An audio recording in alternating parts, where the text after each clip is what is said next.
"Please, sir," the child cried. "My mother never came back yesterday." The billionaire stepped into the frozen night, and what he discovered transformed their worlds forever. "Please." The word cut through the frozen October air like a knife through silk. Rowan Thatcher stopped mid-step, her hand already reaching for her phone to summon her car service. She turned slowly, the sleet stinging her face, and saw him. A small boy, maybe 7 years old, standing beneath a broken deli awning with snow melting in his dark hair. His jacket was too thin. His sneakers were soaked through, and his eyes, those eyes held a kind of terror that money could never understand and privilege could never imagine. "Please," he said again, his voice breaking. "I need help. My dad didn't come home last night." Rowan Thatcher was a woman who made billion-dollar decisions before breakfast.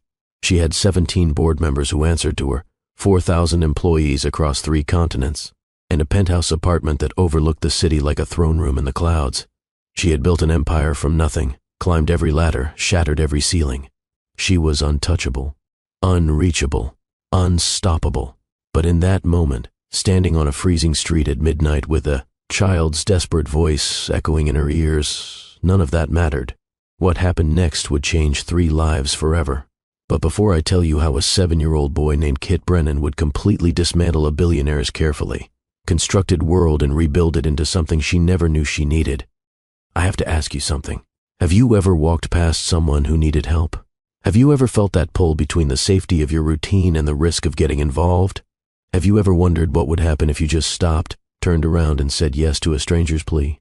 This is a story about the moment everything changes, about the night a woman who had everything discovered she had nothing that actually mattered, about a father fighting for his life while his son fought to find him, and about the truth that family is not something you are born into. It is something you build, brick by brick, choice by choice, in the frozen darkness when it would be so much easier to just keep walking. But here is what you need to understand before we go any further. This is not just a story. This is a mirror. And if you have ever felt successful but empty, powerful but alone, rich in everything except the things that make life worth living, then what happens next is going to hit you right in the center of your chest. So do me a favor right now. Hit that subscribe button. Ring the bell. Because what you are about to hear is not just going to entertain you. It is going to challenge everything you think you know about success, about family, and about what it means to truly have it all. Drop a comment and tell me, what would you do if a child stopped you on a frozen street and asked for help? Would you stop? Would you listen? Would you be brave enough to let that moment change you? I am Dr. Phillips, and this is Love and Twilights. Now let me take you into the night that changed everything. 12 hours earlier, Rowan Thatcher's alarm went off at 4:45 in the morning, not because she had to be anywhere, but because she chose to be awake before the world woke up, before the noise started, before anyone else could claim a piece of her time. The penthouse was silent except for the hum of climate control and the distant murmur of the city 37 floors below. She rose from bed, her feet touching cool Italian marble, and walked through rooms so meticulously designed they could have been in a magazine. In fact, they had been. Architectural Digest, 2 years ago. The journalist had called her space a temple to modern minimalism. What the journalist had not mentioned was how empty it felt. Rowan made coffee in a kitchen where every appliance cost more than most people's cars. She drank it black, standing at the floor-to-ceiling windows that overlooked Madison Avenue, watching the city slowly illuminate itself like a machine powering up. Somewhere down there, people were waking up to families, to noise, to chaos, to mess, to life. Up here, everything was perfect, controlled, quiet, and so lonely. But Rowan had learned a long time ago that loneliness was just the price of security, and security was all that mattered. She thought about her mother sometimes, in these early morning hours before the armor went on. Margaret Thatcher had been a housekeeper, a waitress, a factory worker, whatever paid. Enough to keep the lights on after Rowan's father disappeared when she was 6. Rowan could still remember her mother's hands, red and cracked from chemicals and hard work, tucking her into bed in their 1-bedroom apartment that smelled like mildew and hope. "You are going to be someone," her mother used to whisper. "You are going to have everything I never did." And Rowan had delivered on that promise. She had clawed her way through state school on scholarships, worked 3 jobs to put herself through business school, slept 4 hours a night for a decade while building Thatcher and Lane Technologies from a startup in a basement. to a publicly traded company worth $3.7 billion. She had made it. She had won. So why did winning feel like this? Her phone buzzed. A message from her assistant, Nina. Good morning. 7:30 meeting with the Singapore team confirmed. 9:15 with legal regarding the Patterson acquisition. 11 o'clock board presentation. Lunch blocked for prep. 2 o'clock with investors. 4:30 interview with Forbes. 6 o'clock gala prep. 8 o'clock charity dinner. Car waiting at 7:45 a.m. Rowan read it without emotion. Just another day. Another 16 hours of meetings and decisions and performances. She was very good at performing. The confident CEO, the visionary leader, the woman who had it all. She showered, dressed in a charcoal suit that cost $4,000, applied minimal makeup, with the precision of someone who had learned that beauty was just another tool in negotiation. By 6:30, she was reviewing market reports. By 7, she had approved 3 project proposals and denied 2. By 7:45, she was stepping into the back of a black car that smelled like leather and ambition. Good morning, Miss Thatcher, her driver said. Morning, James. The day moved like it always did. Fast, efficient, profitable. The Singapore meeting went well. Legal had concerns, but she bulldozed through them with logic and precedent. The board presentation was flawless. She had practiced it 4 times the night before, anticipating every question, preparing every answer. They approved her proposal unanimously. Another victory to add to the collection. Lunch was a protein shake at her desk. The investor meeting ran long, but ended with commitments for another $200 million in funding. The Forbes interview was the usual nonsense. What is it like being one of the youngest female billionaires in tech? How do you balance work and personal life? Do you ever want a family? She had answered those questions 1,000 times, always with a smile, always with the same carefully crafted responses that revealed nothing and satisfied everyone. Balance is about priorities, she said to the young journalist who looked at her like she was some kind of superhero. I prioritize impact. As for family, I have 4,000 employees I am responsible for. That is family enough. The journalist had nodded, scribbling notes, completely missing the hollow ring in Rowan's voice. By 6 o'clock, Rowan was back in her office, reviewing notes for the charity gala. Another performance. Another evening of smiling at people she barely knew, writing checks to causes she barely had time to understand, networking with other successful people who were just as isolated as she was. Nina knocked and entered without waiting for permission. They had been working together for 8 years. Formalities had disappeared somewhere around year 3. You look exhausted, Nina said, setting down a folder. I am fine. When is the last time you had dinner with someone? Like an actual meal, with conversation, not a business dinner, not a networking event, a real dinner. Rowan looked up, her expression carefully neutral. Why? Because I have worked for you for 8 years, and I have never once heard you talk about a friend, or a date, or anything that is not work. I don't have time for that. Everyone has time. You just choose not to make it. Nina, was there something you needed? Nina sighed, recognizing the wall going up. Just wanted to remind you that the gala starts at 8. Car is scheduled for 7:30. And, she hesitated, you got another invitation to your business school reunion. 30th one you have ignored, if I am counting correctly. Rowan did not look up from her papers. Decline it. You know, someday you are going to regret not letting people in. Rowan's hand paused over the document she was signing. For just a moment, something flickered across her face, something that looked almost like pain. Then it was gone, replaced by the smooth mask she wore so well. Thank you, Nina. That will be all. Nina left, closing the door quietly behind her. Rowan sat in the silence of her office, surrounded by awards and accolades and proof of success, and felt absolutely nothing. The charity gala was exactly what she expected. Beautiful people in beautiful clothes saying beautiful things that meant nothing. Rowan smiled, shook hands, gave a brief speech about the importance of funding education for underprivileged children. The irony was not lost on her. She had been one of those children once. Now she was writing checks to help others escape the same trap, while she had built herself a different kind of prison. By 11:30, she was done. She made her excuses, slipped out a side entrance, and found herself standing alone on Madison Avenue while her driver circled the block. The October air had turned bitter. Rain had become sleet, coating everything in a thin layer of ice that glittered under the streetlights. Rowan pulled her cashmere coat tighter and checked her phone. 3 missed calls from investors. 12 emails marked urgent.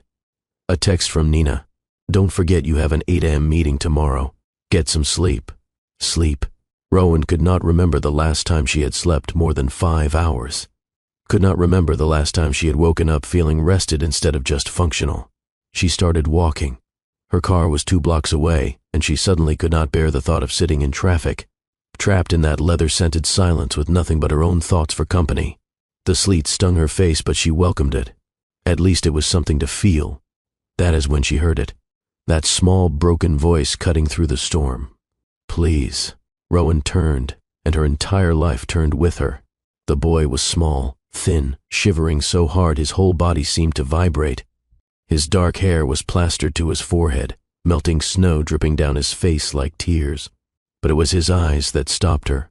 Dark brown, wide with fear and desperate hope. The eyes of a child who had run out of options and was making one last, terrifying gamble on the kindness of a stranger. Please, he said again, stepping out from beneath the broken awning. I need help. My dad didn't come home last night. Rowan's first instinct was to call someone. The police, social services, anyone whose job it was to handle this. Her second instinct was to keep walking. This was not her problem. She had a warm apartment waiting, a schedule to keep, a life that did not have room for complications. But then the boy took another step closer, and Rowan saw something in his face that punched straight through every wall she had built. She saw herself, 7 years old, standing outside a different building in a different city, waiting for a father who was never coming home. The memory hit her so hard she actually gasped. Her father had left for work one morning and simply never returned. No explanation, no goodbye, just gone. And her mother had cried silently in the bathroom while 7-year-old Rowan sat on the couch, clutching her favorite stuffed bear, wondering what she had done wrong. This boy was that same age, wearing that same expression, asking for the help that no one had given her family. Rowan knelt down slowly, ignoring the cold seeping through her expensive coat. Hey, she said softly. Hey, it is okay. I am going to help you. What is your name? Kit. His voice was barely a whisper. Kit Brennan. Kit, I am Rowan. Can you tell me what happened? The words came tumbling out, fast and panicked. My dad, he always comes home by 7. Always. He makes me dinner and helps with my homework, and we watch Jeopardy together. But last night, he didn't come home. I waited all day, and our neighbor, Miss Chen, she said she couldn't help because she has. Her own kids and I didn't know what to do, and his voice cracked, and I am really scared. Rowan felt something crack inside her chest. A fissure in the armor she had worn for so long she had forgotten what it felt like to be without it. Okay, Kit, okay. We are going to figure this out together. When did you last see your dad? Yesterday morning. He made me pancakes. Thursday pancakes. He always makes pancakes on Thursday. Kit's lower lip trembled. He promised he would be home to help with my science project. He promised. Where do you live? Kit pointed down the street toward a cluster of older apartment buildings 3 blocks south. Buildings that Rowan passed every single day in her chauffeured car without ever really seeing them. And there is no one else? Your mom? Kit shook his head, and something in the gesture, resigned and matter-of-fact, broke Rowan's heart. It is just me and Dad. It has always been just us. The sleet was coming down harder now. Kit's shivering had become violent, his lips tinged blue. Rowan made a decision, not with her head, which was screaming about liability and complications, and all the very good reasons to call the authorities and walk away, but with something deeper, something she had buried under years of ambition and self-protection. Come with me, she said, extending her hand. We are going to your apartment first, and then we are going to find your dad. I promise. Kit stared at her hand. She could see him weighing the stranger danger warnings every kid learns against the crushing fear of being alone. She could see the exact moment he decided to trust her. His small, ice-cold fingers wrapped around hers. Okay, he whispered. They walked together through the freezing rain. Rowan shortened her stride to match his small steps. She noticed he was trying very hard not to cry, his jaw clenched tight, his breathing deliberate and controlled. Too young to have to be this brave, she thought. Too young to be carrying this much fear. What grade are you in, Kit? Second. His voice was small but steady. I am 7 3/4. 7 3/4. Very important, that 3/4. Kit nodded seriously. My birthday is in January. I will be 8. That is when Dad said I could get a library card with my own name on it. That is a good present. Yeah. Kit looked down at his soaked sneakers. Dad says libraries are the best invention humans ever made. Free books, free knowledge, free hope. Those are his words. Free hope. Rowan felt that crack in her chest widen. Your dad sounds like a smart man.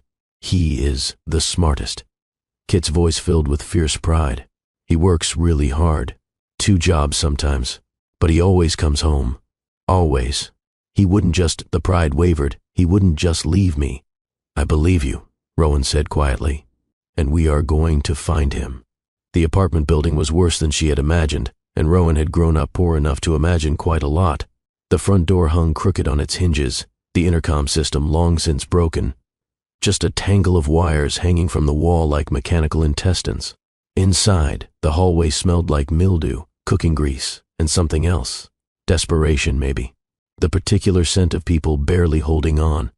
They climbed narrow stairs with cracked tiles and flickering overhead lights that buzzed like dying insects.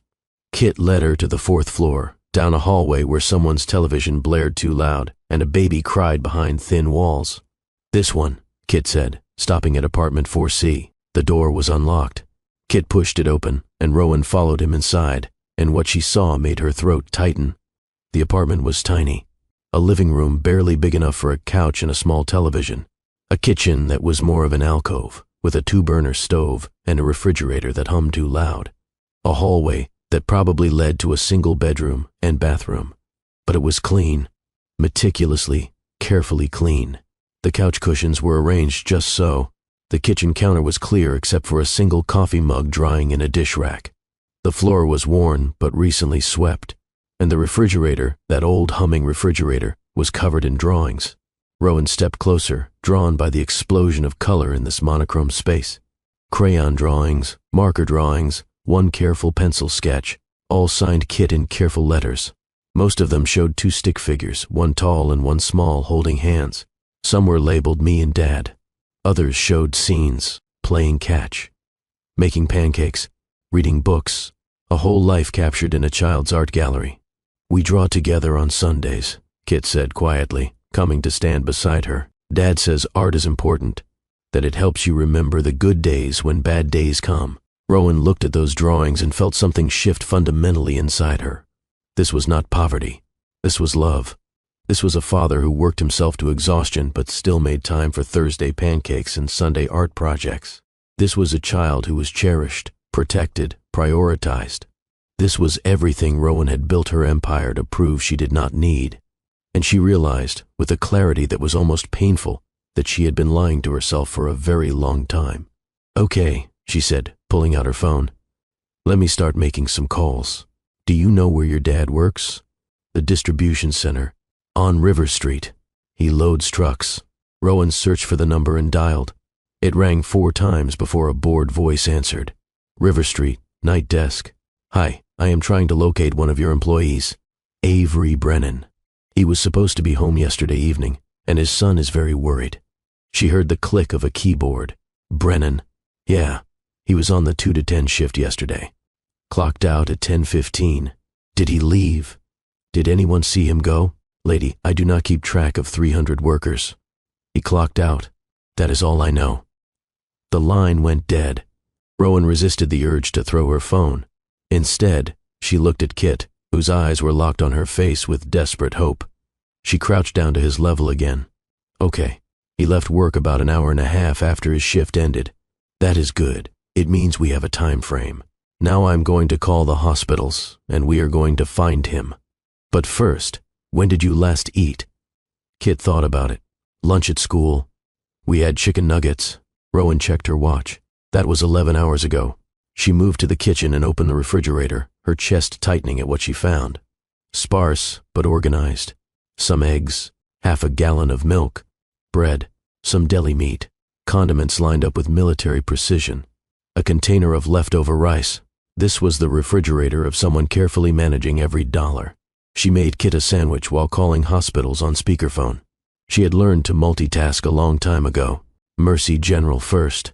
No John does matching that description. St. Anthony's next. Nothing. Harbor View. She was expecting another no when the voice on the other end paused. We have an unidentified male, mid-30s, brought in around 11 p.m. last night. Vehicular accident victim near the River Street Junction. He was unconscious when he arrived. Rowan's blood went cold. Her hand froze halfway through spreading mayonnaise. Is he alive? Critical, but stable. Are you family? His son is with me. We are coming now. She hung up and looked at Kit, whose face had gone white. She would not lie to him. Children knew when adults were lying, and they deserved better. Your dad was in an accident. He is at the hospital. The doctors are taking care of him and we are going to see him right now. Is he going to die? Kit's voice was barely audible. They said he is stable. That means he is strong. He is fighting, just like you have been fighting. Rowan held out her hand again. Come on. Let me get you into dry clothes first, then we go. Kit led her to the bedroom. It was small, dominated by a double bed with a patchwork quilt. On one side was a stack of library books. On the other, a small shelf with 3 action figures and a rock collection. A child's half of a shared space. Kit changed quickly into dry jeans and a hoodie, while Rowan turned away to give him privacy. When he was ready, they left the apartment. Kit grabbed a scarf from a hook by the door, wrapping it around his neck. My dad's, he said. It smells like him. Rowan's car was still circling. She called James, her driver, and within 3 minutes the sleek black Tesla pulled up. James's eyes widened when he saw Kit, but he said nothing, just opened the door. Harborview Hospital, Rowan said. Fast as you can. Kit climbed into the back seat, his eyes wide as he took in the leather interior, the screens, the absolute luxury of it. Rowan slid in beside him. She found a blanket, kept in the car for cold mornings, and wrapped it around his shoulders. Kit pulled it tight, his small hands gripping the soft fabric. The drive took 23 minutes through rain-slick streets. Kit was silent the entire way, staring out the window at the city passing by. Rowan kept glancing at him, this small, brave boy who had gone searching in a storm because his father had not come home. Have you ever been in an accident? Kit asked suddenly, his voice small in the darkness of the car. Rowan thought about how to answer. Not a car accident, no, but other kinds, yes. When I was about your age, my dad left. Just one day he was gone. So I understand how scary this is. Did he come back? No. Rowan's voice was steady. He didn't. Kit was quiet for a moment. I am sorry.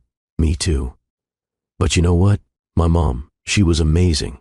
She took care of me all by herself. And we made it through. Whatever happens tonight, Kit, you are not alone. Okay? Kit nodded, his eyes glassy with unshed tears. Okay. The emergency room was chaos. Bright fluorescent lights, the smell of antiseptic and fear, people, in various states of distress scattered across hard plastic chairs. Rowan strode to the desk with Kit's hand firmly in hers. Avery Brennan, she said to the nurse behind the counter. He was brought in last night from an accident. This is his son. The nurse's expression softened immediately when she saw Kit. Let me check. More typing. He is in the ICU, 2nd floor. Let me get someone to take you up. They waited in chairs that were too hard under lights that were too bright. Kit sat very still, his feet not quite touching the floor, his eyes fixed on the double doors marked authorized. Personnel only. Rowan sat beside him, and on impulse, reached over and took his hand. Kit's fingers wrapped around hers and held on tight. A doctor appeared 15 minutes later, still in surgical scrubs, exhaustion etched into every line of his face. You are here for Brennan? Rowan stood. This is his son, Kit. How is he? The doctor knelt down to Kit's level, and Rowan respected him immediately for that small act of recognition. Your dad was in a car accident. He has some broken ribs, a concussion, and some internal bruising. But he is going to be okay. He is sleeping right now because we gave him medicine to help him heal and manage the pain. Would you like to see him? Can he? Kit's voice was small. Maybe. Sometimes people can hear even when they are sleeping. Would you like to try talking to him? Kit nodded, mute with fear and hope. They followed the doctor through sterile hallways that smelled like disinfectant and desperation. past rooms where machines beeped and people fought battles Rowan could not see, to a small room at the end where monitors glowed and enforced stands stood guard. And there, lying in the bed, was Avery Brennan. Rowan had built an image in her mind.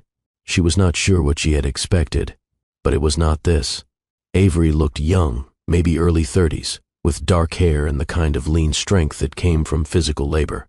His face was bruised, a bandage across his forehead, his chest wrapped to support broken ribs. But even unconscious, even battered, there was something about him that radiated warmth. Something that made sense of Kit's fierce love and loyalty. Kit approached the bed slowly, as if afraid he might break something. Then he reached out with one small hand and took his father's larger one. "Dad? It is me. Kit. I found help. This lady Rowan, she helped me find you. You are going to be okay." His voice cracked and the tears he had been holding back finally came. "I was really scared, Dad. I didn't know what to do. But I remembered what you said. Brennans do not give up. So I went looking for help. And I found her." Rowan stood back, giving them space, but her throat was tight and her eyes were burning. She watched this small boy, who had been so brave, finally allowing himself to cry now that his father was found. And she watched Avery's hand, still unconscious, curl slightly around his son's fingers. That small movement, unconscious and instinctive, said everything about the bond between them. Even in sleep, even in pain, Avery Brennan was reaching for his son. The doctor stepped beside Rowan. "You are a friend of the family?" "No," Rowan said quietly. "I just met Kit tonight. He found me on the street asking for help." The doctor's eyebrows rose. "And you brought him here? Stayed with him? What else would I do? You would be surprised." The doctor's voice was tired. "A lot of people would have called it in and walked away. I could not do that. Well, he is lucky Kit found you. The father, too.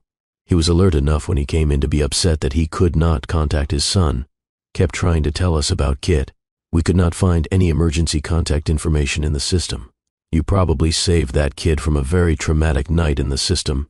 Rowan looked at Kit, still holding his father's hand, still talking softly about school and homework, and the science project, and how he had been so scared, but he had remembered to be brave. "I think he saved me too," she said, so quietly she was not sure the doctor heard. The hours that followed blurred together in a strange, dreamlike sequence. Rowan called her assistant at 2 in the morning. Nina answered on the second ring, instantly alert. "What is wrong?" "Cancel tomorrow. All of it. Something came up. Are you okay?" Rowan looked at Kit, who had finally fallen asleep in a chair beside his father's bed, his head resting on the mattress, his hand still holding Avery's. "I will be," she said. "Just clear the day." She bought Kit dry socks from the hospital gift shop, since his were still soaked, a warm sweatshirt, a sandwich and juice from the cafeteria. She sat with him in the ICU waiting room when the nurses gently suggested he take a break, and when he finally fell asleep against her shoulder around 4 in the morning, she did not move. She sat there, this woman in a $4,000 suit holding a 7-year-old boy she had met 6 hours ago, and felt more purposeful than she had in a decade of closing deals. She thought about her mother, about all those years of struggle, about coming home to an empty apartment because her mom was working a third shift, about eating cereal for dinner, about wearing the same jeans until they were 2 inches too short because there was no money for new ones. She had spent her entire adult life running from that poverty, building walls of wealth so high that hunger and fear and uncertainty could never touch her again. But somewhere in that climb, she had left behind something essential. She had left behind connection. She had left behind purpose that was not measured in stock prices. She had left behind the ability to just be human with another human. Until tonight, until a child's voice in the darkness had stopped her, had made her remember. When dawn broke gray and cold through the hospital windows, Avery Brennan opened his eyes. The first sound he made was a groan of pain. The second was a word. "Kit, I am here, Dad." Kit scrambled up from Rowan's shoulder, suddenly wide awake. "I am right here." Avery's eyes found his son, and the relief that flooded his face was so profound it hurt to witness. "You are okay," he rasped, his voice rough from intubation and medication. "You are okay. I am okay. You are okay." Kit's voice trembled. "I found help, Dad. I remembered what you said about being brave. And I found help. Avery's gaze shifted then, tracking from his son to the woman standing just behind him. Confusion flickered across his battered face. Who? Rowan stepped forward slowly, not wanting to alarm him. My name is Rowan Thatcher. Your son found me last night when you did not come home. I helped him find you. You. Avery's eyes narrowed slightly, trying to process through pain and medication. You stayed with him? I did. All night? Yes. Why? It was such a simple question, such a complicated answer. Rowan looked at Kit, then back at Avery. Because he asked for help.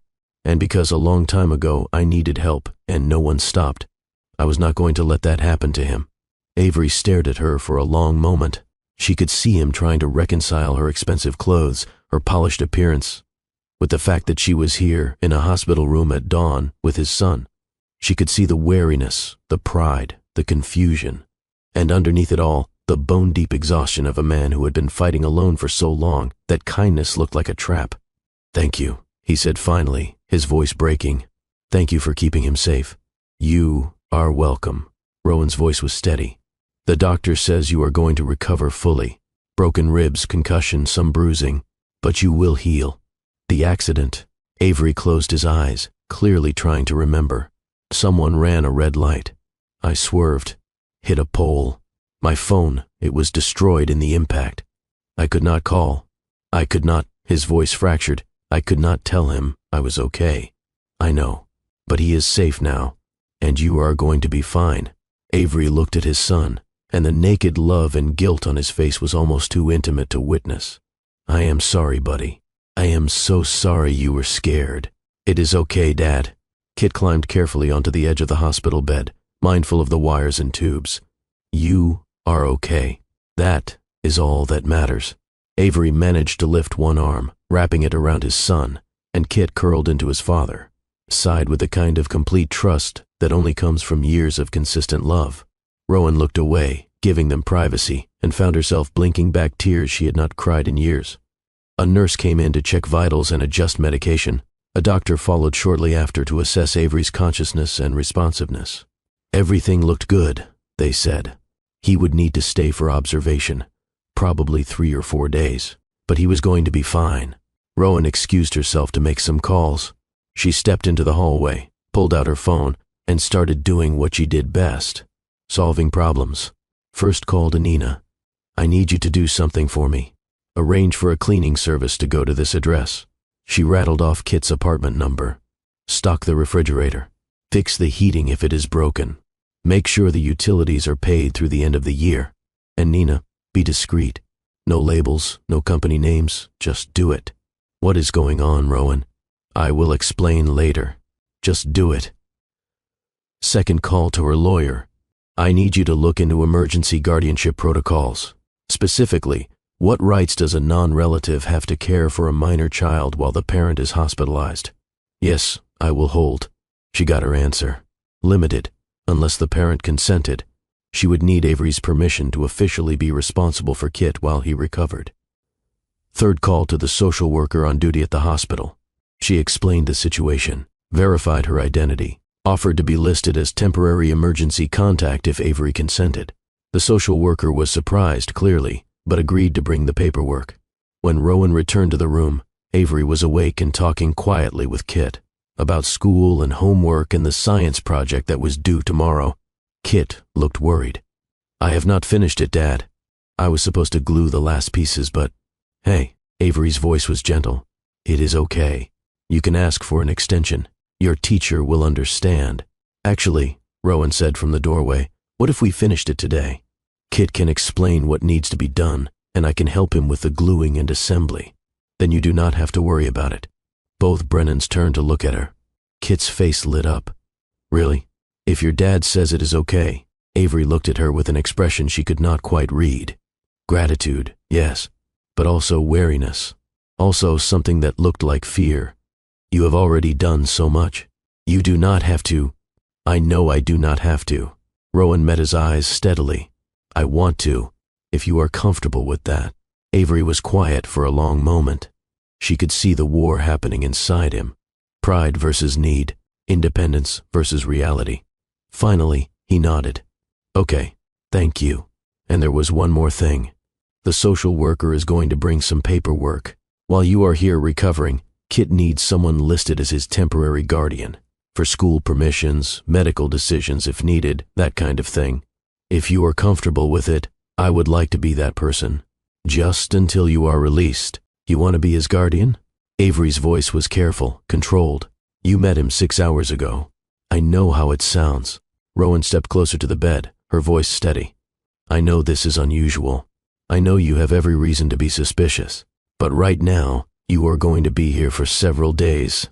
Kit needs to go to school, needs meals, needs a stable place to stay.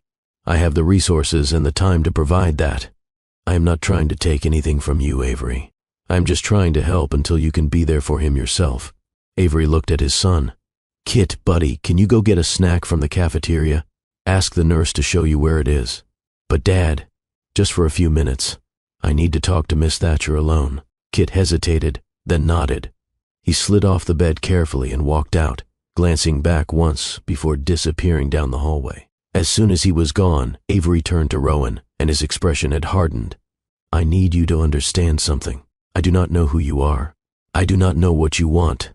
But Kit is my entire world. I have spent 7 years making sure he is safe, fed, loved.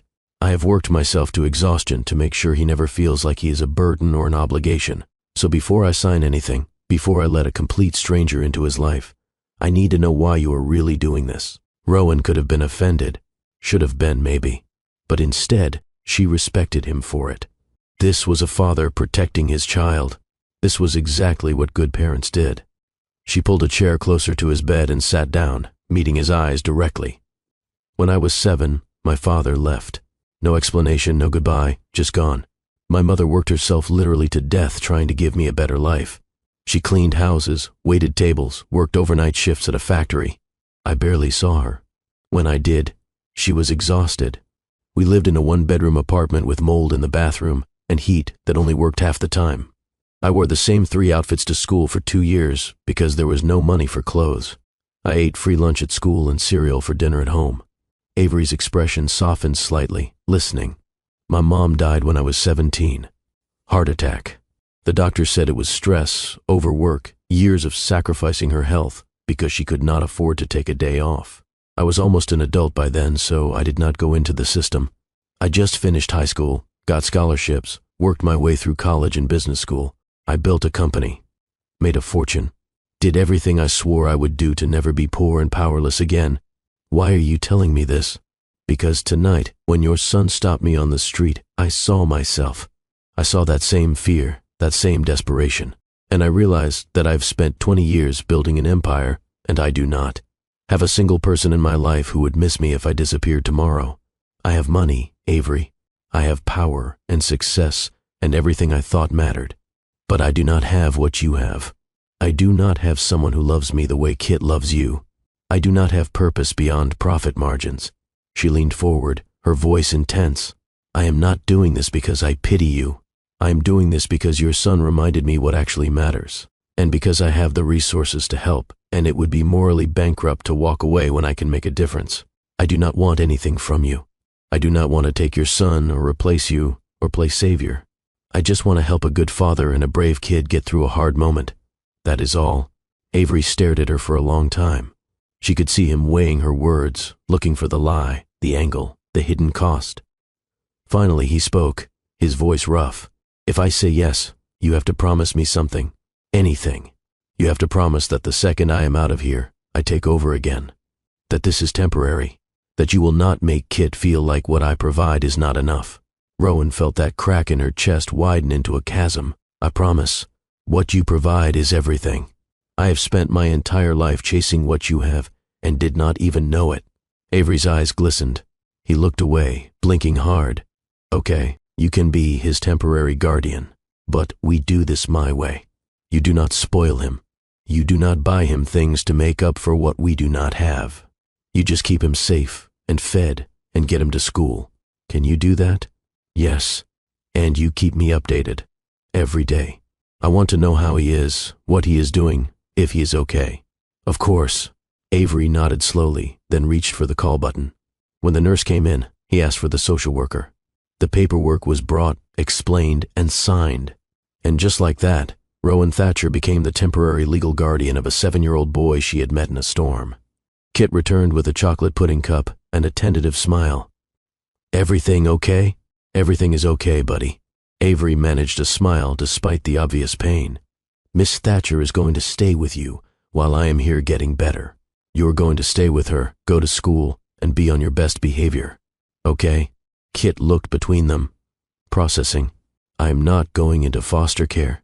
No, you are staying with Rowan, and I will be out of here in a few days, and then everything goes back to normal."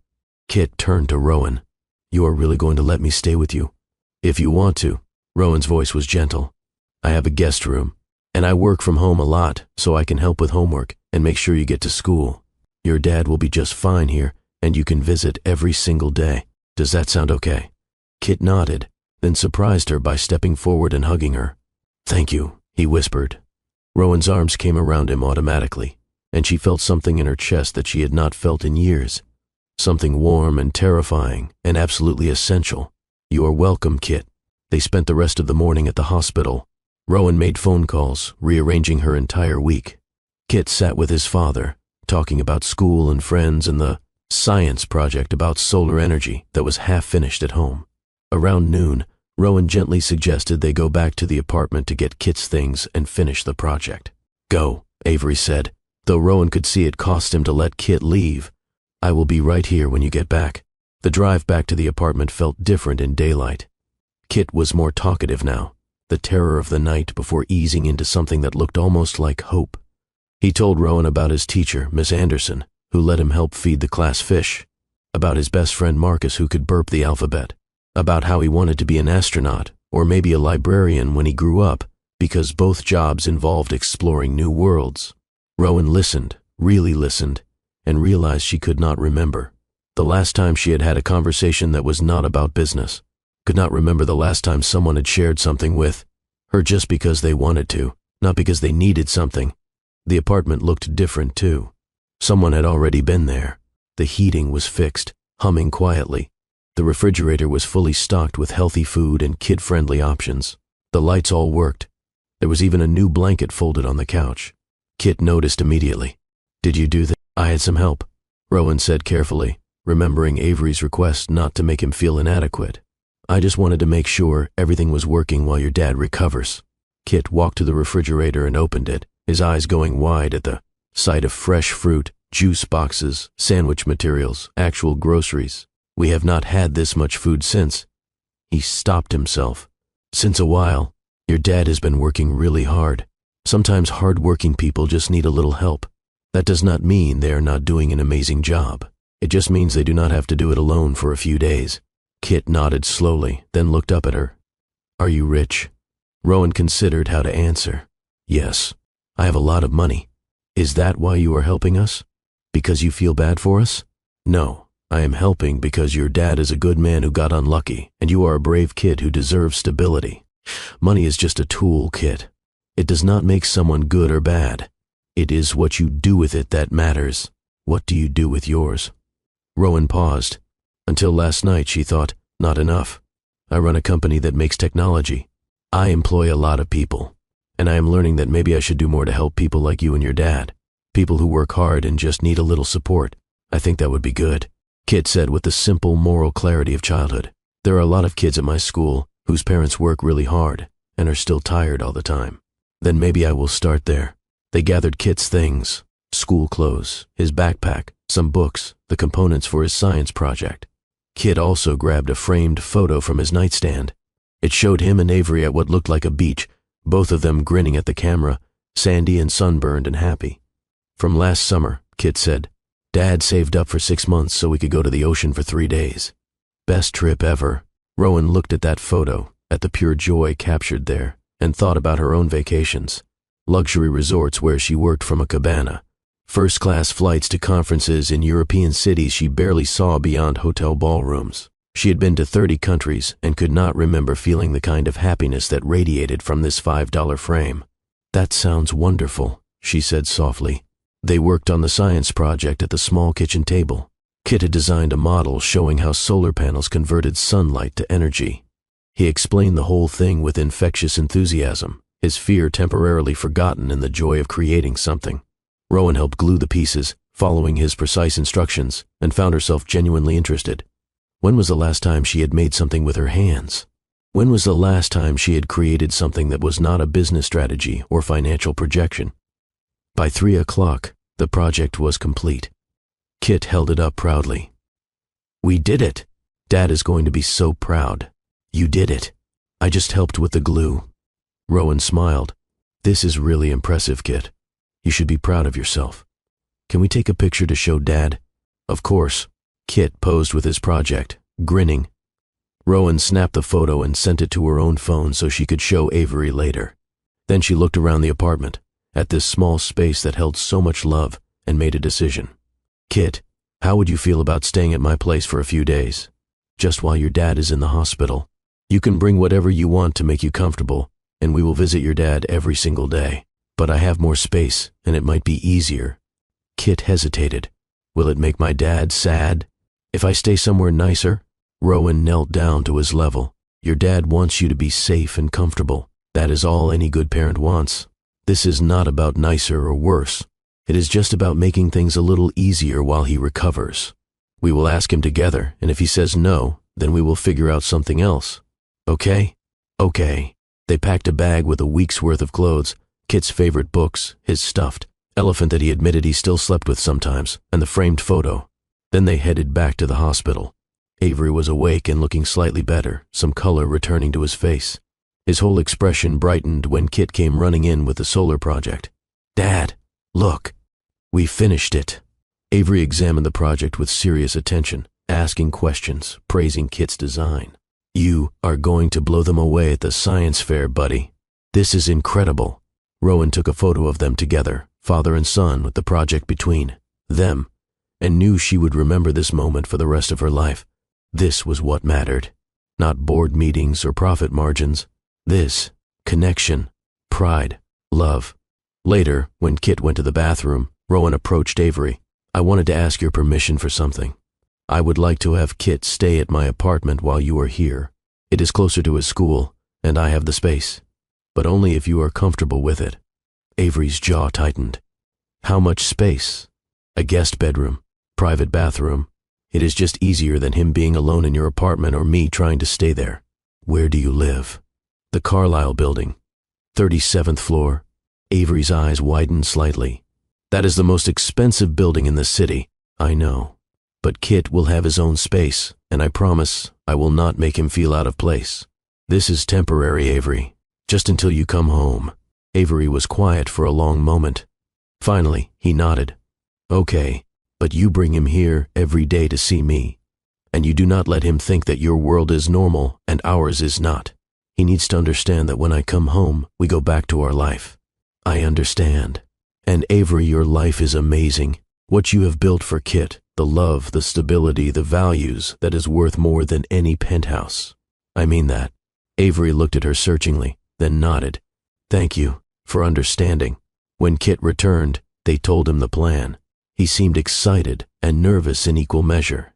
"A whole bedroom just for me?" "Just for a few days," Rowan reminded him. "Then you and your dad go home, and everything goes back to normal." "Normal," Kit repeated. But he was smiling. The drive to the Carlisle building was quiet. Kit pressed his face to the window, watching the city transition from his neighborhood to progressively wealthier areas.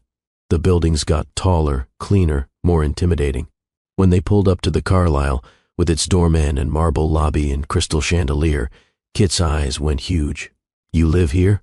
"I do." "Come on." The doorman, Robert, greeted her as always. "Good evening, Miss Thatcher." Then his eyes fell on Kit, and his professional expression faltered slightly. "Robert, this is Kit. He will be staying with me for a few days." "Of course, Miss Thatcher." "Welcome, Kit." The elevator ride to the 37th floor was silent, except for the quiet classical music piped through invisible speakers. Kit stood very still, his backpack clutched in his hands, clearly overwhelmed. When the elevator opened directly into her penthouse, Kit audibly gasped. The space was 3,000 square feet of floor-to-ceiling windows, minimalist furniture, and art that cost more than most people's houses. The city stretched out below them like a glittering carpet. This is where you live. Kit's voice was barely a whisper. By yourself? Yes. It is so big. And so quiet. Rowan heard the observation for what it was. Not admiration, something closer to loneliness. Let me show you your room. She led him down the hallway to the guest bedroom, which she realized, with some embarrassment, was larger than Kit's entire apartment. It had a king-size bed, its own bathroom, a desk, a reading chair by the window. It was decorated in shades of gray and white. Beautiful. Sterile. Completely inappropriate for a 7-year-old. Kit set his backpack down carefully, as if afraid to disturb anything. This is the nicest room I have ever seen. We can make it more comfortable. Rowan looked around, seeing the space through his eyes. We can move some of this furniture if you want more floor space, and you can put your things wherever you like. I can. Of course. This is your room while you are here. You should make it feel like yours. Kit slowly unpacked his bag.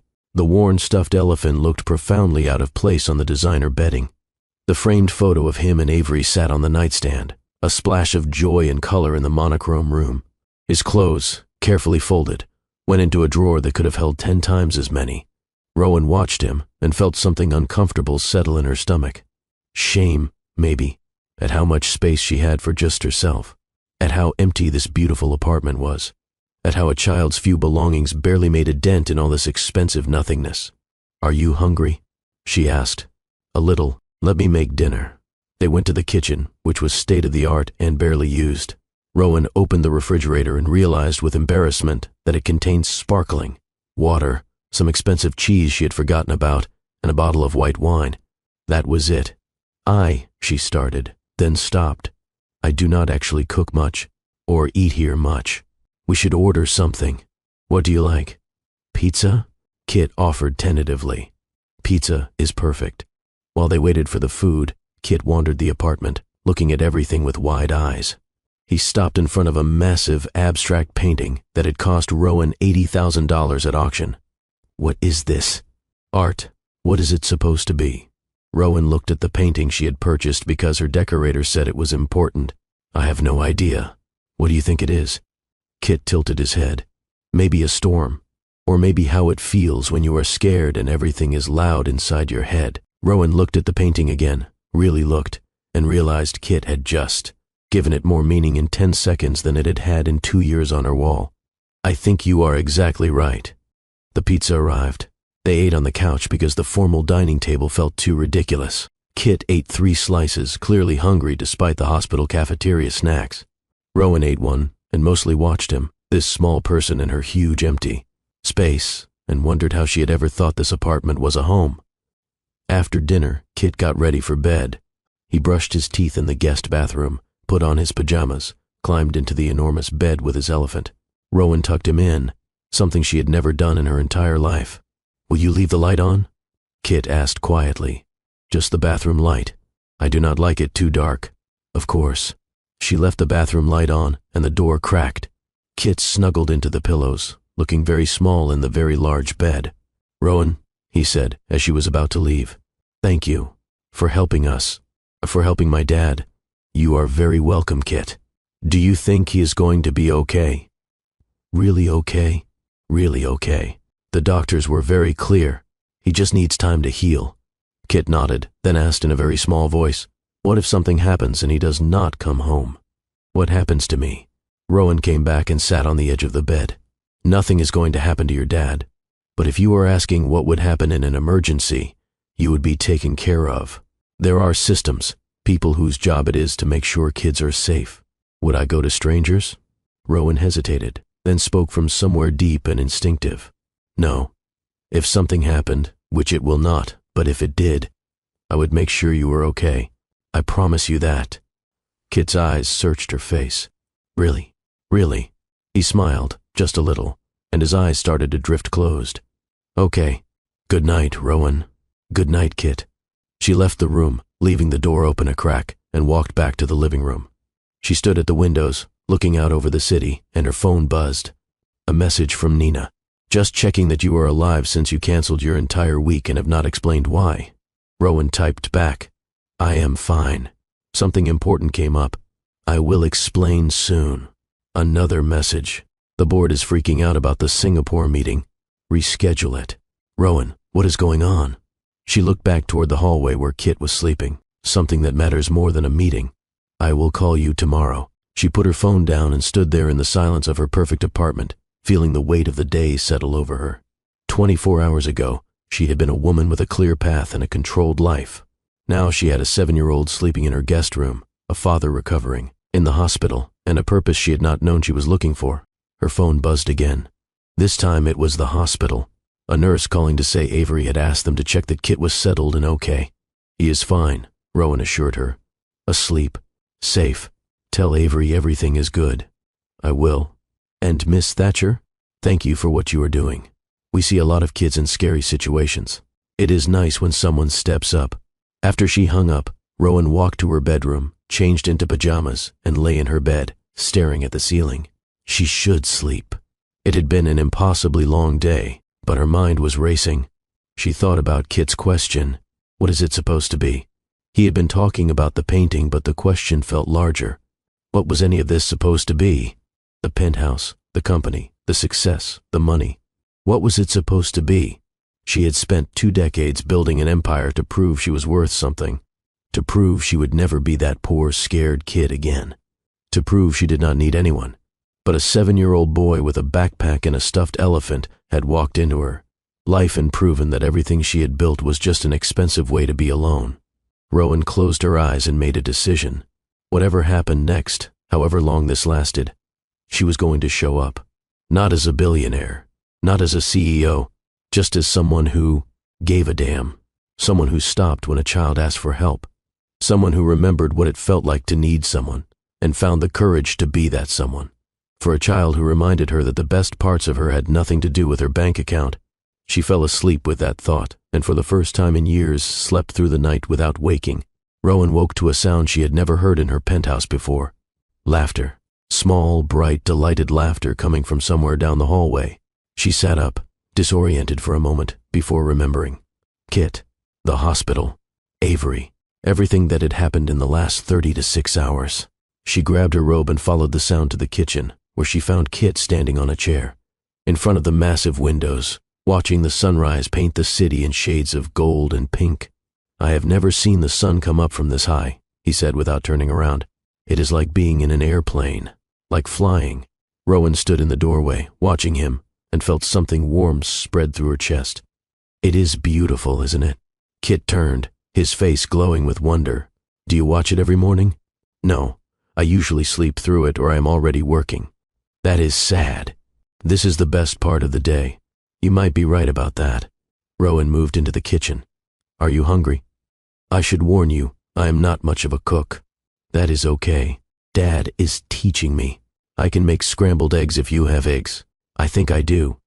Let me check. They found eggs, bread, butter.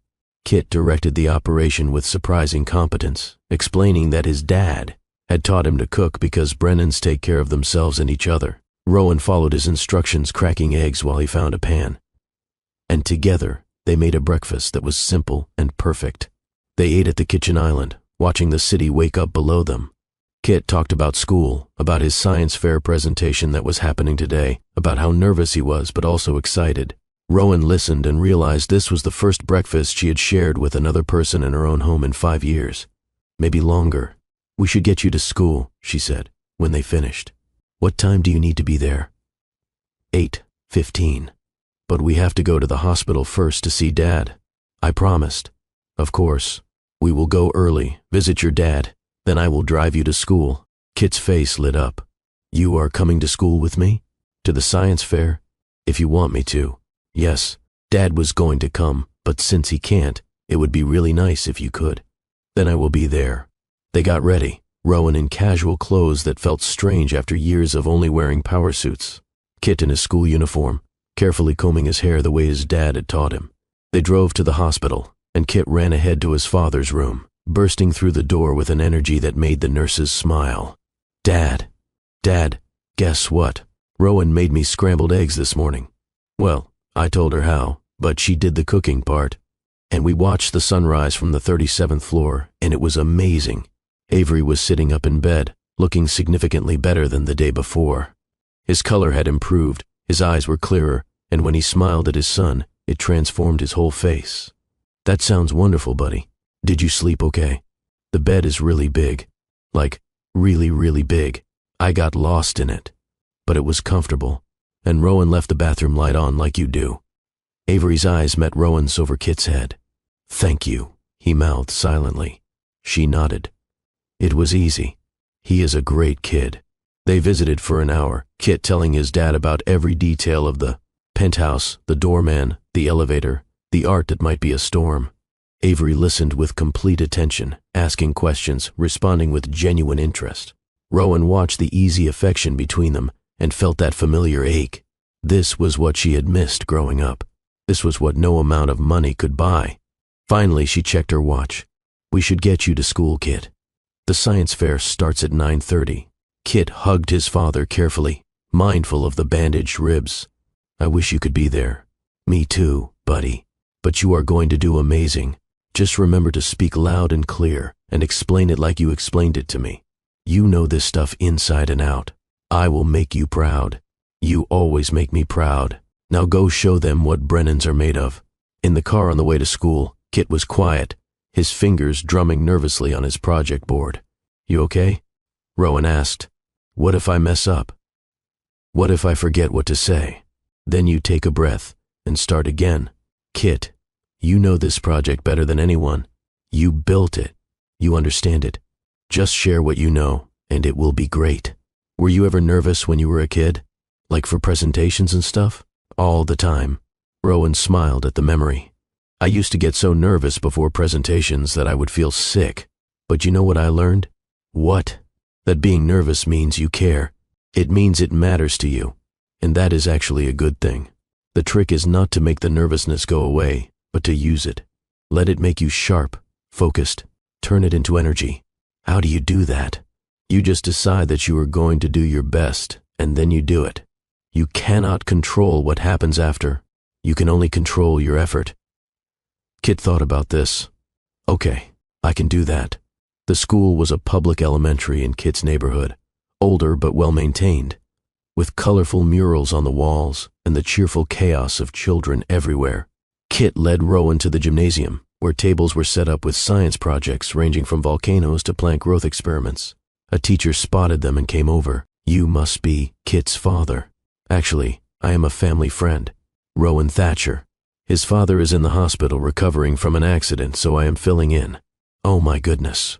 The teacher, whose name tag read Miss Anderson, looked concerned. "Is he all right?" "He will be fine. Just needs a few days to recover. Kit has been very brave." Miss Anderson smiled at Kit. "Well, I am glad you are here. And Kit, your project looks fantastic. You are at table 7. You will have 15 minutes to set up, and then the judges will come around." Kit set up his solar energy project with meticulous care, arranging everything just so. Other parents hovered around their children, making adjustments, offering advice. Rowan hung back, letting Kit take the lead, only helping when he asked. When the judges came by, Kit stood tall, took a deep breath, and launched into his presentation. He explained photovoltaic cells, energy conversion, renewable resources. He spoke clearly, confidently, with genuine passion for the subject. The judges asked questions, and Kit answered them, thoughtfully even, admitting when he did not know something but offering to research it. When they moved on, Kit let out a huge breath. "I did it. I actually did it. You did amazing." Rowan felt ridiculous pride, as if she had anything to do with his success. "Your dad is going to be so proud." "Can we tell him? Can we go back to the hospital and tell him?" "Absolutely." They waited for the results. Third place went to a project on plant photosynthesis. Second place went to an elaborate weather station. And first place went to Kit Brennan for his solar energy demonstration. When they called his name, Kit's face went through shock, disbelief, and pure joy in about 3 seconds. He walked up to accept his blue ribbon with a grin so wide it looked like it might split his face. On the way back to the hospital, Kit held his ribbon like it was made of gold. "Wait until Dad sees this. Wait until he hears that I won. He's going to be thrilled." They burst into Avery's hospital room with matching grins, and Kit held up the ribbon like a trophy. "First place, Dad. First place." Avery's face did something complicated. Pride and joy and pain all mixed together. He pulled Kit into a careful hug, his voice thick. "I knew you could do it, buddy. I am so proud of you. I told them everything just like you taught me. And I wasn't even that nervous. Well, I was nervous, but Rowan said nervous means you care, so I used it." Avery looked at Rowan over Kit's head, and his expression was unguarded for just a moment. "Thank you," he said quietly, "for being there for him. It was my privilege." Over the next 3 days, a routine developed. Rowan would wake early, make breakfast with Kit, drive to the hospital for morning visits. Then she would work from the hospital waiting room while Kit was at school, coordinating meetings by phone, reviewing documents on her laptop. She would pick Kit up from school, bring him back to the hospital for afternoon visits, then take him home for dinner and homework. Nina had stopped asking questions and started just rolling with it. She had rescheduled everything, deflected board member concerns, and kept Thatcher and Lane Technologies running smoothly despite their CEO's sudden absence from the office. When Rowan finally explained the situation during a phone call, Nina was silent for a long moment. "So you are just, what, playing parent for a kid you met 4 days ago?" "I am helping a child whose father is in the hospital. That is all." "That is not all, and you know it." Nina's voice was gentle. "Rowan, I have worked for you for 8 years. I have never heard you sound like this." "Like what?" "Happy." Rowan looked across her penthouse to where Kit was sprawled on the living room floor doing math homework. "I am not happy. I am just busy." "Sure, if you say so. But for the record, whatever this is, it looks good on you."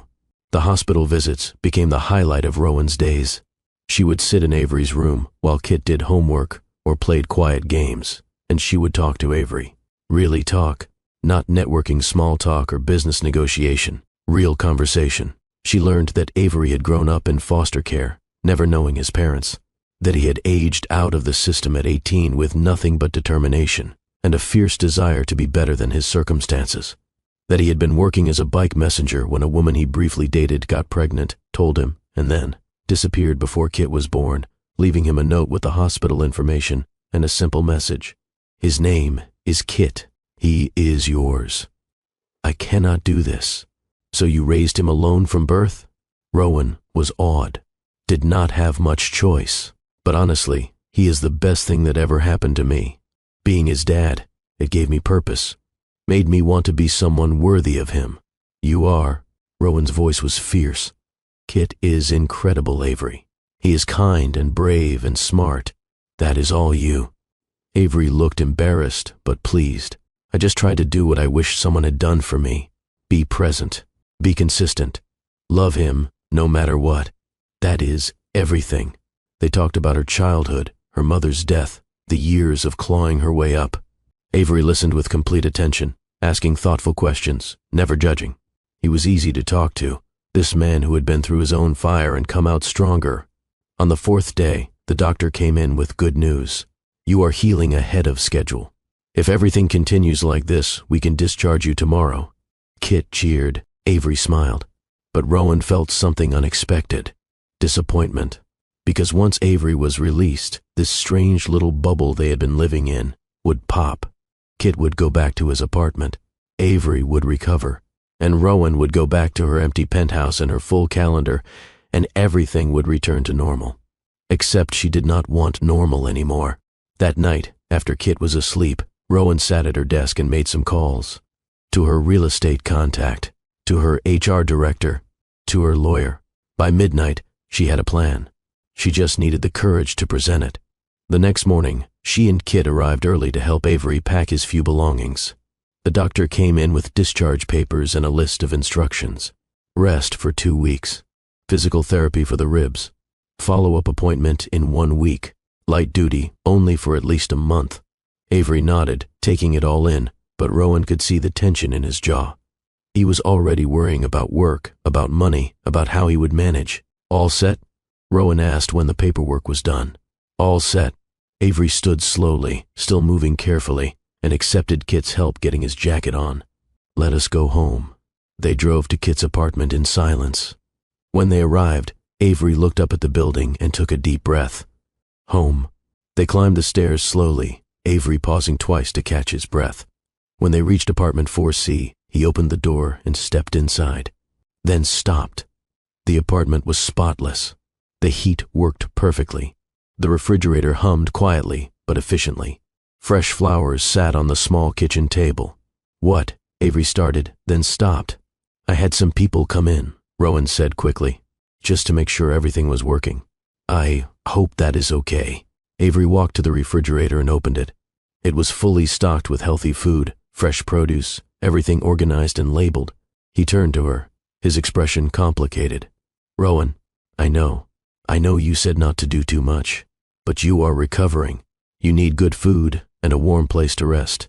This is not charity. This is just making sure you can focus on healing instead of worrying about logistics. This is too much. It is really not. To me, this is nothing. But to you right now, recovering, it is everything. Please, just accept it." Avery looked at his son, who was watching the exchange with wide eyes, then back at Rowan. He nodded slowly. "Thank you, but we are square now, okay? You have done more than enough. Actually, there is one more thing." Rowan pulled an envelope from her bag. "I wanted to talk to you about something." "What is this? A job offer? From my company?" Avery's expression shuddered immediately. "No, you have not even looked at it. I do not need to. I am not taking a job because you feel sorry for me. It is not about feeling sorry." Rowan kept her voice calm. "Avery, you are smart, organized, dedicated. You manage complex logistics loading trucks. My company needs someone to manage operations at our warehouse facility. It is a real job. It pays well. It has benefits, including health insurance and paid time off. I am offering it because I think you would be good at it, not because I pity you. I only have a high school education. So did my operations director when I hired him. I care about competence and character, not credentials. Look at the offer. Think about it. If you decide no, that is fine, but at least consider it." Avery took the envelope but did not open it. "I will think about it. That is all I ask." There was an awkward silence. Finally, Kit spoke up. "Rowan, are you leaving now?" She looked at this little boy who had somehow carved out a space in her heart in less than a week. "I should probably let you and your dad settle back in." "Oh." Kit's face fell. "Okay, but I will visit, if that is okay with your dad." Avery nodded. "Of course, you are always welcome here." Rowan gathered her things, and Kit walked her to the door. When she knelt down to say goodbye, he surprised her by hugging her tightly. "Thank you for taking care of me, and for taking care of my dad." "You are very welcome, Kit. You can call me any time, okay? If you need anything, okay?" She stood, and Avery was there, leaning against the doorframe. "Thank you," he said quietly, "for everything. I do not know how to repay this. You do not have to. Just get better. Be there for your son. That is enough." She left before she could say anything else, before she could admit how much she did not want to leave, how empty her penthouse was going to feel, how these few days had shown her what she had been missing all along. The penthouse was exactly as she had left it.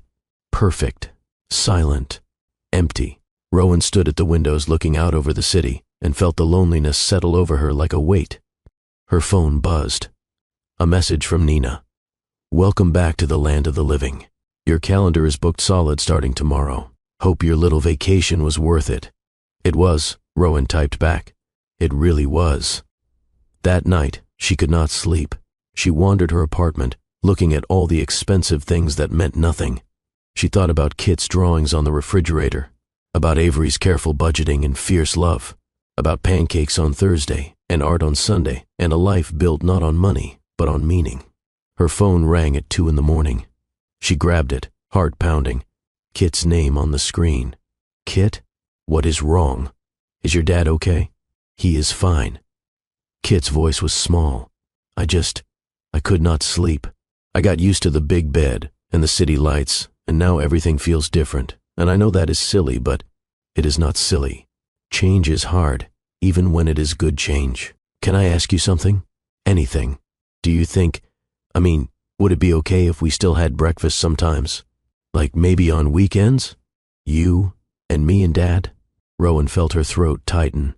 "I would really like that, Kit." "Okay, good." Kit yawned. "I'm going to try to sleep now. Good night, Rowan."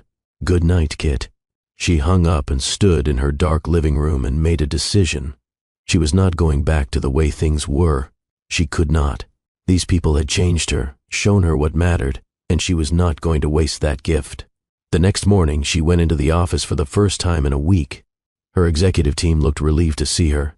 The board members who had been calling Nina incessantly relaxed. Everything was fine. The company had survived her absence. But Rowan was different. She sat in meetings and heard herself speaking about profit margins and quarterly projections, and it all felt hollow.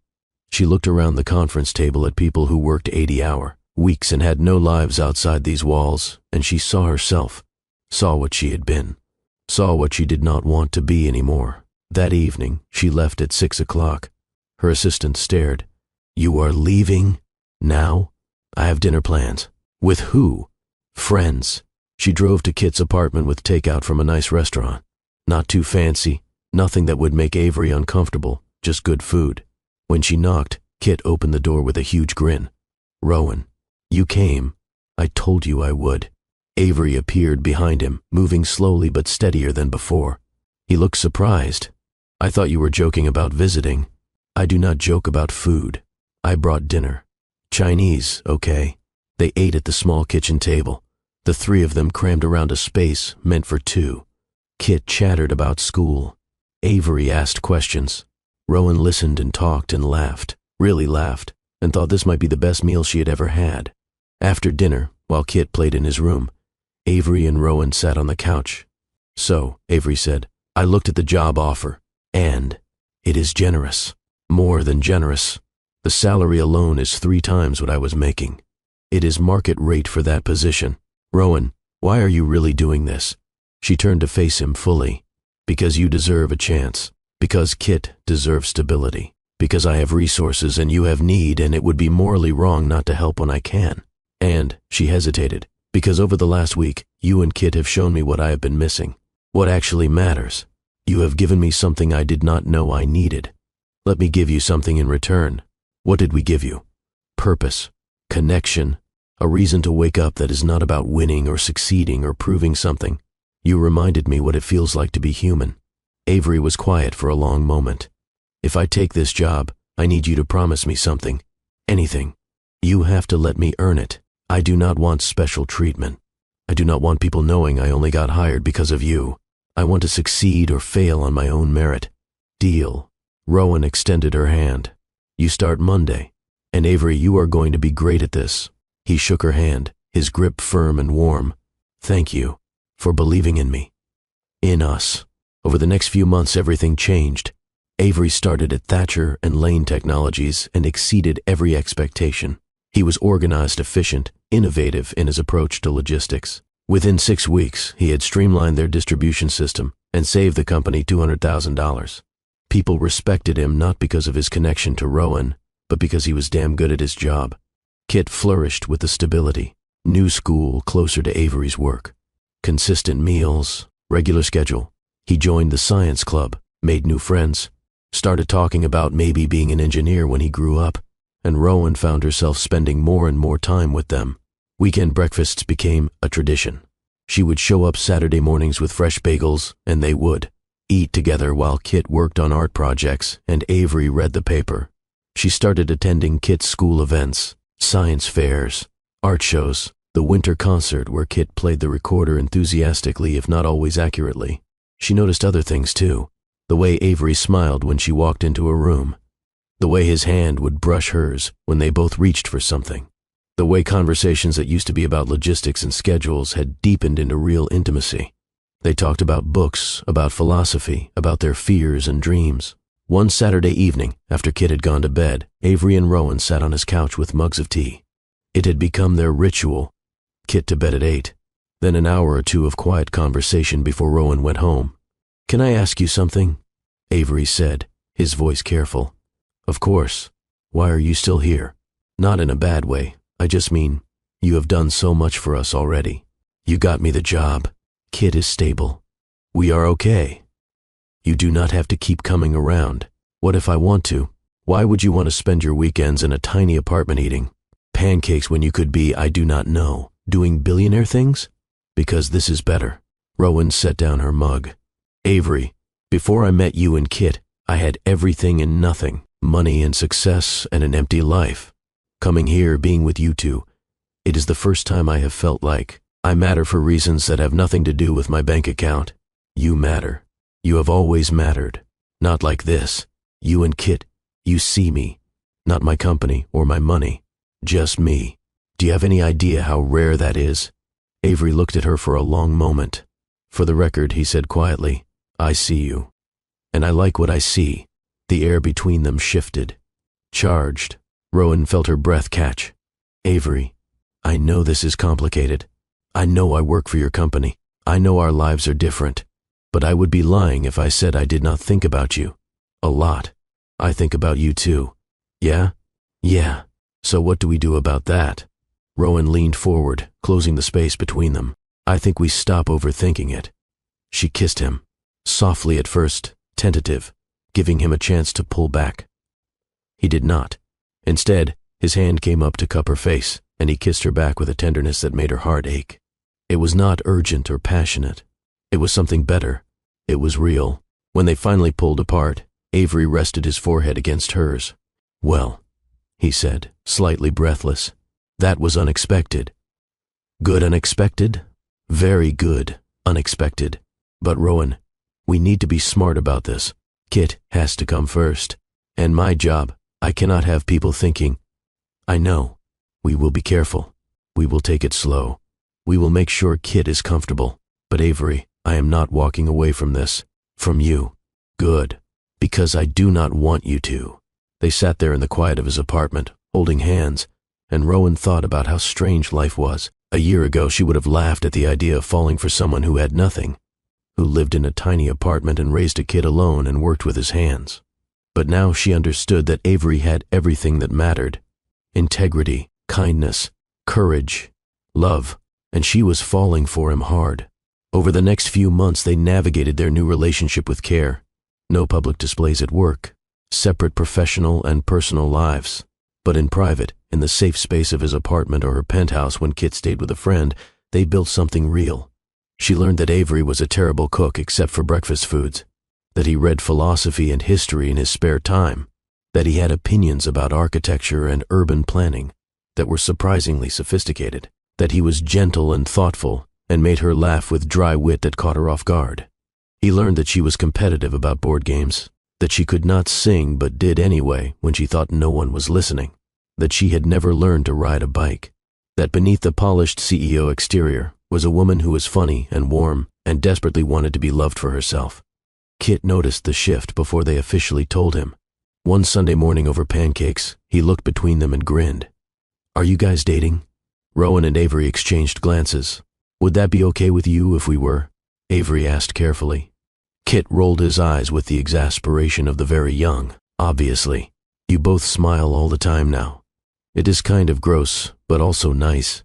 So, you are okay with it? Dad, Rowan is the coolest. She helped save you. She helped us. She makes you happy. Why would I not be okay with it? Avery pulled his son into a hug. You are pretty wise for 8 years old. You know that? I know. They laughed, and something settled in Rowan's chest. This was family, not defined by blood or legal documents, defined by choice and love and showing up day after day. But not everyone was supportive. At work, whispers started. The CEO was dating an employee, someone from the warehouse floor no less. It was inappropriate. It was unprofessional. The board had concerns. Rowan faced them in a closed-door meeting, her expression steely. My personal life is personal. Avery Brennan was hired on merit and has exceeded every performance metric. If any of you have concerns about his work, present them. Otherwise, this conversation is over. But Rowan, one board member pressed, the optics. The optics are that I am a human being with a personal life. I have given this company 15 years. I have made every single one of you wealthy beyond measure. I am allowed to have a relationship. The board backed down, but the damage was done. Avery heard the gossip, heard the whispers that he had slept his way to a promotion he had not earned. It ate at him. One night, he pulled back, told Rowan they needed to slow down, that he could not handle people thinking he was using her, that it was affecting his work, his reputation. So what? You were just going to end this? Rowan felt panic rising. Because people are talking. I am not good enough for you, Rowan. We both know it. You deserve someone from your world. Someone who can stand beside you at those fancy events without people whispering that you are slumming it. Do not do that. Do not tell me what I deserve. I deserve someone who sees me, who loves me for who I am, not what I have. That is you, Avery. That has only ever been you. But Kit is happy. We are all happy. Are you really going to throw that away because you care what people think? They are talking about you too, saying you have lost your edge, that you are distracted. I do not want to be the reason your company suffers. My company is fine. My life is finally fine. Please do not do this. But Avery was scared, and fear made him stubborn. He pulled back, stopped coming to her penthouse, kept things professional at work. It broke both of them. Kit noticed immediately. Why does not Rowan come over anymore? She is just busybody. Work stuff. That is a lie. You had a fight. We did not fight. We just... Avery struggled to explain. Sometimes grown-up relationships are complicated. That is dumb. Kit crossed his arms. She makes you happy. You make her happy. I like having her around. Why are you being weird? Because I am trying to protect all of us. From what? From me not being enough. Kit stared at his father with the clear-eyed wisdom of children. Dad, you are the best person I know. And Rowan thinks so too. If you push her away because you are scared, that is the dumbest thing ever. Out of the mouths of babes. That night, Avery could not sleep. He lay in bed thinking about Rowan, about how she had stopped for Kit that night in the snow, how she had stayed at the hospital, how she had looked at him like he was someone worth seeing, how she had kissed him like he was someone worth loving, and he thought about his fear, the fear of not being enough, the fear of people judging them, the fear that had ruled so much of his life since he aged out of foster care with nothing. He was tired of being afraid. The next morning he called in sick to work. Then he called Rowan. Can we talk? In person? She arrived at his apartment looking guarded, her armor back up. What do you want, Avery? I want to apologize. I want to tell you that I was wrong, that I let fear make my decisions and that was stupid. He took a breath. I love you, Rowan. I am in love with you. And I have been so scared of not being enough that I almost threw away the best thing that has ever happened to me besides Kit. Rowan's armor cracked. You love me? I love you. I love your intelligence and your strength and the way you laugh at Kit's terrible jokes. I love how you are learning to cook even though you are terrible at it. I love that you stopped for a scared kid on a frozen street and changed all of our lives. I love you, and I am done being afraid of it. Tears were streaming down her face now. I love you too. I have loved you for months, and when you pulled away, it felt like I was losing everything that mattered. I am sorry. I am so sorry. Can we try again? For real this time? Yes. He kissed her, and it felt like coming home, like the end of running and the beginning of staying. When Kit came home from school that afternoon, he found them on the couch, holding hands. About time, he said, and went to get a snack. Over the next year, they built a life together, carefully. Intentionally, Rowan cut back her hours at work, delegating more, trusting her team. She started a foundation focused on helping single parents, providing resources and support and childcare. She funded scholarships for kids from foster care in Avery's honor. Avery continued to excel at work, eventually being promoted to senior operations director on his own merit. Kit thrived in school, made the honor roll, joined the robotics team. And slowly, almost imperceptibly, they became a family. Not legally, not on paper, but in every way that mattered. Dinners together, weekend trips, inside jokes, shared routines. A life built not on grand gestures but on showing up day after day, choosing each other. 1 year to the day after Kit had found Rowan on that frozen street, they went back to the spot where it had all begun. All three of them standing on the same sidewalk where a terrified child had asked a stranger for help. Do you remember what you said to me? Rowan asked Kit. Please, I need help. My dad did not come home. Kit smiled. I was so scared. You were so brave. You saved yourself. And maybe you saved me too. Kit looked between them, these two people who had somehow become his whole world. I think we all saved each other, and he was right. This was not a story about a billionaire saving a poor family. This was a story about three people who were lost in different ways, finding each other and choosing to build something together, choosing love over fear, connection over isolation, family over everything else. So if you are still with me, if you have stayed for this whole journey, I want to ask you something. When was the last time you stopped? When was the last time you heard someone asking for help and actually helped? When was the last time you let yourself be vulnerable enough to need someone? Because here is what I have learned from Rowan and Avery and Kit. Success is not measured in dollars or titles or achievements. It is measured in connections, in the people who know you and love you anyway, in the moments you choose humanity over convenience. Rowan Thatcher had $1 billion and an empty penthouse. Now she has a family. She has pancakes on Saturday mornings, and science fairs, and art projects on the refrigerator. She has a partner who sees her, and a child who trusts her, and a life that matters for reasons that have nothing to do with quarterly earnings. And it all started because she made one choice: to stop, to listen, to say yes to a child who needed help. I want you to think about that. Think about the moments you have walked past, the people you have ignored because helping was inconvenient, the walls you have built to protect yourself from connection. And then I want you to make a different choice. Stop. Listen. Let people in. Risk being changed by them. Because the greatest wealth you will ever have is not in your bank account. It is in the people who know your name and mean it when they ask how you are. Drop a comment right now and tell me about a time someone helped you when they did not have to, or about a time you helped someone and it changed you. Share your story. Let us build a community of people who understand that we are all just doing our best, and sometimes the bravest thing we can do is ask for help or offer it. If this story touched you, and I mean really touched you, share it.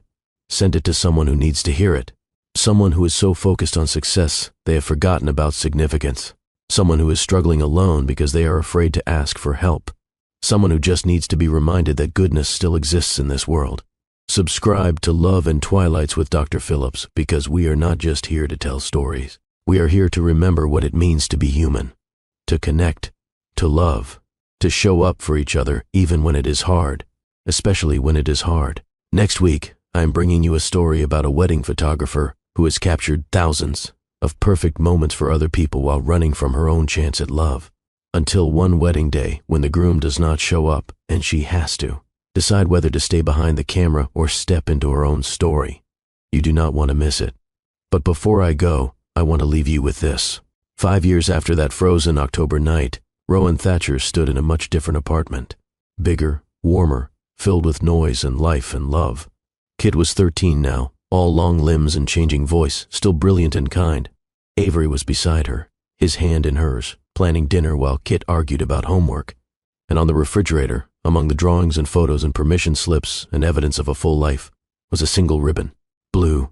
First place. From a science fair 5 years ago, when a 7-year-old boy proved that even when you are scared, even when you are alone, even when everything looks dark, you can still be brave. You can still ask for help. You can still believe that someone will stop and listen and care. That ribbon stayed on the refrigerator as a reminder, not of winning, but of the moment everything changed. The moment a stranger became family. The moment fear became courage. The moment 3 lost people found each other and built something beautiful. So let me ask you one more time. What would you do if someone asked for your help? Would you stop? Would you listen? Would you be brave enough to let it change you? I hope you would, because the world needs more people who stop, more people who listen, more people who understand that we are all connected, all struggling, all just trying to find our way home. And sometimes home is not a place. It is the people who see you and stay anyway. Thank you for being here. Thank you for listening to this story. Thank you for being part of this community that believes love and kindness and human connection still matter, still change lives, still save people in ways both big and small. Hit that like button if this story moved you. Comment below with your own story of unexpected connection. Share this video with someone who needs hope. And subscribe, because every week we are going to gather here and remember together that despite everything, despite all the darkness and difficulty and pain, there is still so much goodness in this world, so much love, so much possibility. I am Dr. Phillips, and I believe that the best stories are not the ones we read or watch. They are the ones we live. The ones we create every time we choose courage over fear, connection over isolation, love over everything else. See you next week, family. Until then, keep your hearts open. Keep your eyes watching for people who need help. And keep believing that one small choice, one moment of kindness, one decision to stop and listen can change everything. Everything.